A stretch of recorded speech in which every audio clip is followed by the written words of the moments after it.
Halo semua, pada kesempatan kali ini kita akan membahas mengenai nilai pH larutan penyangga.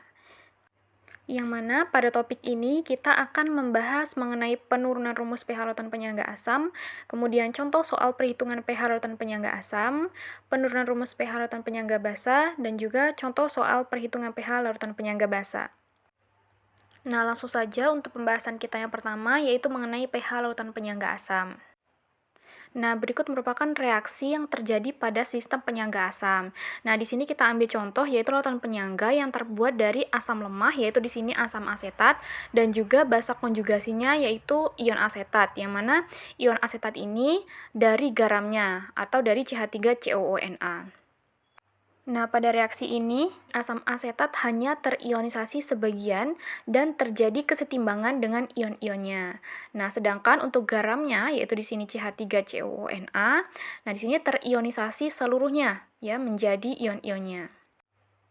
Oke, maka dari reaksi kesetimbangan satu ini kita dapatkan persamaan sebagai berikut ya. Sama seperti rumus kesetimbangan pada umumnya, di sini kita sebutnya Ka atau tetapan ionisasi asam sama dengan konsentrasi produk, yaitu di sini konsentrasi H+ dikali konsentrasi CH3COO- per konsentrasi reaktan, yaitu CH3COOH.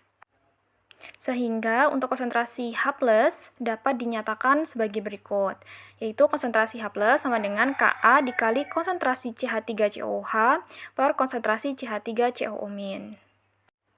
Nah, bila kita tinjau dari reaksi yang terjadi pada sistem penyangga asam ini, maka bisa dikatakan bahwa konsentrasi CH3COO- ini hanya berasal dari garamnya atau CH3COONa. Mengapa? Karena CH3COOH hanya terionisasi sebagian. Jadi, ion CH3COO- yang dihasilkan sangat sedikit. Oke, jadi konsentrasi H+ sama dengan Ka dikali konsentrasi asam per konsentrasi basa konjugasi. Nah, jika konsentrasi asam dan basa konjugasi ini dinyatakan dalam mol per liter larutan, maka diperoleh persamaan sebagai berikut, yaitu konsentrasi H+ sama dengan Ka dikali mol asam per volume dibagi mol basa konjugasi per volume. Nah, dikarenakan di sini volumenya itu volume campuran ya, maka bisa kita coret, maka persamaannya menjadi konsentrasi H+ sama dengan Ka dikali mol asam per mol basa konjugasi. Dan pH sama dengan min log konsentrasi H+. Nah, agar lebih paham lagi nih mengenai perhitungan pH larutan penyangga asam, maka perhatikanlah contoh soal berikut ini. Nah, pada pembahasan soal ini kita akan bagi menjadi dua, yaitu cara langsung dan juga cara tidak langsung. Nah, kemudian apa sih bedanya?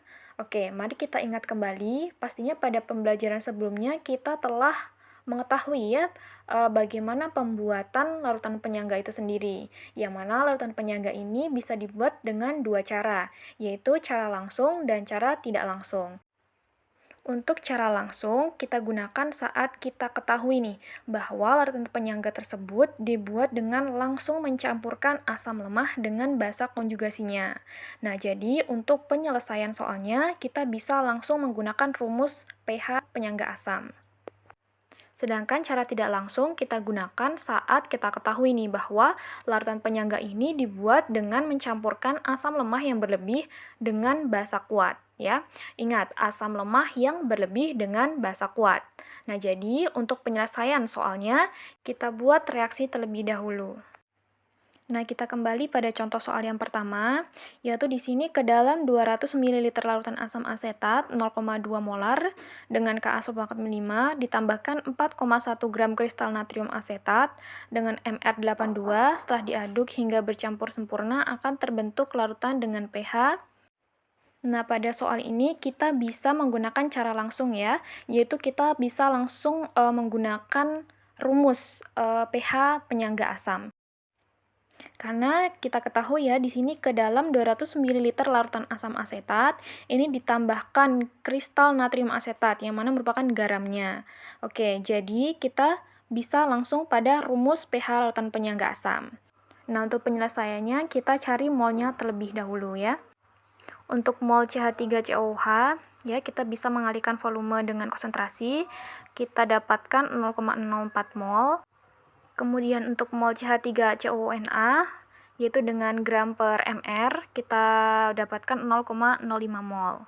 Nah, di sini kita bisa langsung masuk pada rumus pH lautan penyangga asam, yaitu konsentrasi H+ sama dengan Ka dikali mol asam per mol basa konjugasi. Nah, langsung kita masukkan. Di sini Ka sama dengan 10⁻⁵, kemudian mol asam yaitu 0,04, mol basa konjugasi 0,05. Nah, maka didapatkanlah konsentrasi H+ sama dengan 0,8 dikali 10⁻⁵. Nah, di sini kita buat konsentrasi H+ sama dengan 8 kali 10⁻⁶, maka pH-nya sama dengan 6 dikurang log 8. Oke, selanjutnya kita akan membahas mengenai contoh soal yang bisa kita selesaikan dengan cara tidak langsung. Nah, di sini bisa kita lihat ya, bahwasanya larutan 50 ml CH3COOH 0,2 molar direaksikan dengan 50 ml larutan NaOH 0,1 molar, yang mana NaOH ini merupakan basa kuat.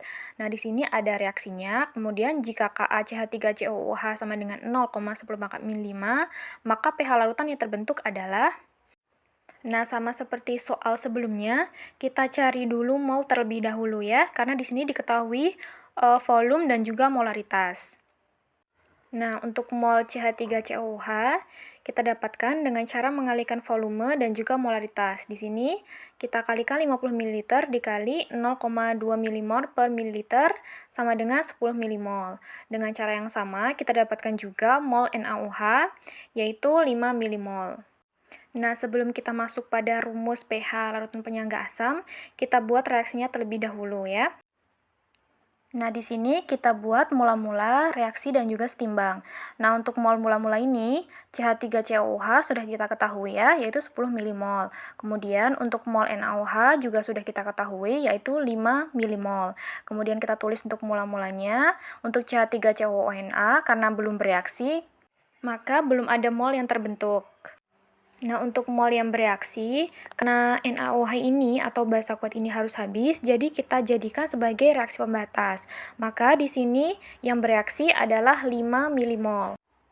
Jadi di sini didapatkanlah sisa dari asam lemah yaitu 5 mmol, kemudian NaOH habis, dan terbentuklah CH3COONA sebanyak 5 mmol.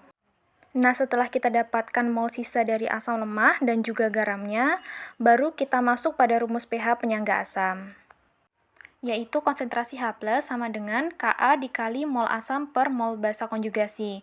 Nah, langsung kita masukkan, yaitu konsentrasi H+ sama dengan 10⁻⁵ dikali mol asam sama dengan 5, kemudian mol basa konjugasinya yaitu 5.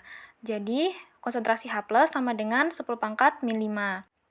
Dan kita dapatkan pH yaitu sebesar 5.